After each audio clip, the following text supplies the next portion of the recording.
Building anything these days is more expensive than ever, and there's a few reasons for that. Inflation has been going up, interest rates have been going up, cost of materials has been going up and been spiking in the last few years, as well as labor costs have been going up. And so, with everything pointing up, what can we do as people trying to start businesses and build out spaces for our businesses other than just sit back and wait? Because by the time things sort of get to a point where we can be comfortable spending money, you're behind the eight ball. Over the last few years, it's been a really interesting part of the work I do with people, taking ideas and bringing them to open and operating commercial buildings to try to figure out, like, how can we do financial planning and analysis to balance the initial build out cost with the business model? And what are the different ways that we can look at that? So for anybody who's been building or looking at pricing things, this chart shouldn't really be a surprise. Looking at all the quarters from 2020 to the end of 2023 or the middle of 2023. And what we start to see is that construction costs and inflation were relatively on the same track. And then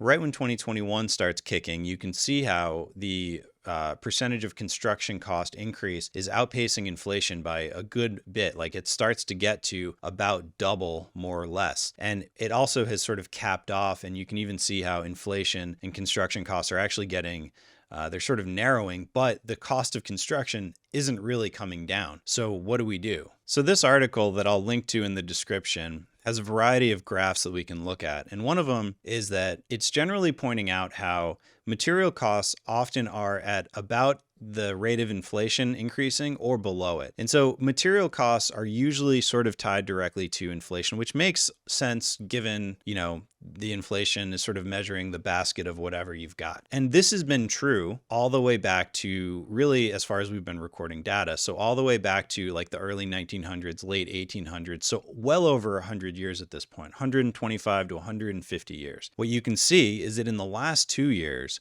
certain materials have spiked in 2021, 2022, 2023. And so that is different than what it's been over the last, say, 125 years. All of a sudden, and you can see there's different, moments where, softwood lumber in particular is pretty volatile. But, the point is that these two black lines, which are representing CPI, Consumer Price Index, or GDP, are generally, the band that most of these materials are operating. But now we're seeing that go above. Very often in construction, labor and material costs are about 50-50. It's just sort of a ballpark. But when we look at the cost of labor, it's gone up significantly and is really sort of broken off from the Consumer Price Index. And different ways of estimating that, from RS means to the Turner Construction to census, generally are showing that in the last, couple decades, really from 2010, which 2009 was a big year economically, you can see how these sort of economic changes have big changes in terms of what ends up happening. And so, the advancement, the acceleration of labor costs is pretty far beyond the CPI or the rate of inflation. In this article, they're pointing out that the US government is actually saying that construction materials cost increased almost 27% in just the first 4 months of 2022 compared to the prior year. So that's a huge increase. This is affecting everything from insurance coverage, because it costs more to replace things, to estimates for your construction. So if you're running a business where you think you can bring in a certain amount of money per month and that'll work out, you're happy. If we just sort of establish that at a baseline, and what goes into that? It could be, number of members times, revenue, or like in different revenue sources, whatever. But the point is that at a certain point, you sort of have an idea about, based on the percentage of your market that you're bringing in, you can charge them a certain amount. It can give you, a certain, and this is just high level FP&A, just high level business modeling, so that we can kind of have some idea about how much money you actually think you can be bringing in every month. And a huge part of that is the building itself. So like, whatever your building is, like, how does that factor in here? Because this is going to be big dollar signs. And this is sort of the thing that becomes the anchor on your facility, or it becomes the engine for the facility in a positive way. And so if you're in a situation where, if this is sort of $0, and we are spending a certain amount on the building, and let's just say that we're actually, Well, we'll get to that. And then we're spending a certain amount on construction, which is always a lot. And this could be, a lease over time or whatever it is. The point is we're just trying to block out a few things and then, getting going and whatever. And I'm not even going to worry about sort of operational costs over time. The point is that this is the big block, and this is construction, and then just size of your facility. So how can we make this less? Because all of a sudden we're looking at this and we're seeing this gap, and this is not good. We're saying, wow, I just don't think I can charge enough or I can bring in enough people at a rate that they'll be willing to pay. This is just the basic math of figuring out, wow, that like the facility that I wanted to have, which is this one, sort of version 1. So maybe there's a V2 option, one that might be a little bit different, but chances are that your dream project isn't necessarily a certain size or height or whatever. It's probably the idea of the project and running the business and like living that life. So is there a V2 that might be more agreeable given the current situation where everything is just so expensive? Everything is just up. Everything's pointing up. Money's expensive. Interest rates are high. There's a lot of interest on top of all of this. So how can we keep the price maybe a little bit lower?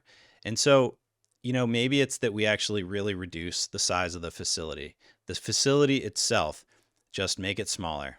Maybe the build out itself is also just a lot smaller. We just spend less per square foot.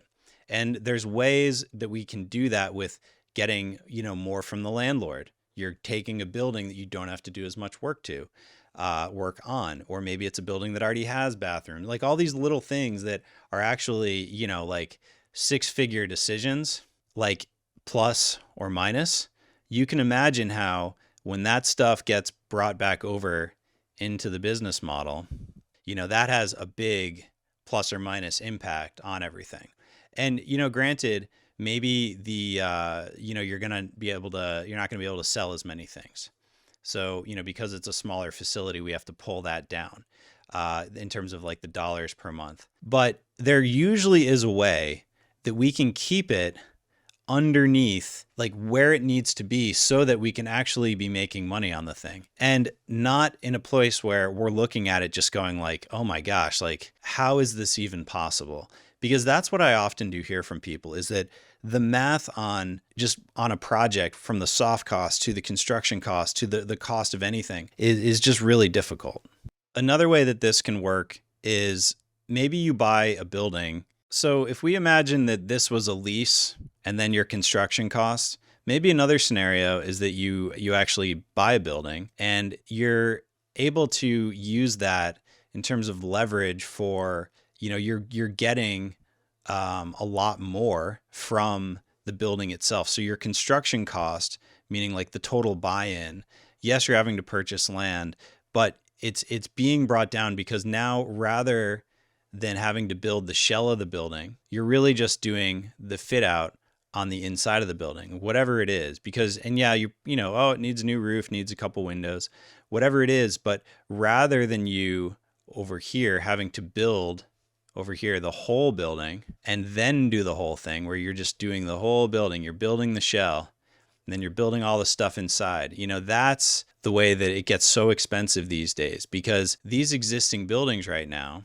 meaning like that shell, is, in my opinion, it's a lot more value than it was in a market where everything isn't so expensive. So if you can get an existing building, and then sure, maybe the business model has to adjust, prices for your product needs to go up, the number or the amount of money per month that you're charging, whatever it is, that has to go up to make it work as well. But that's sort of what is happening in every industry. But at the very least, by being able to buy something or lease something that's existing and then be really smart with our build out, that's another way to try to keep things capped. Because what I can tell you, with the rate of increasing pricing in construction and material pricing and labor, it's just not really as feasible to just either buy or lease a building and then just go nuts building.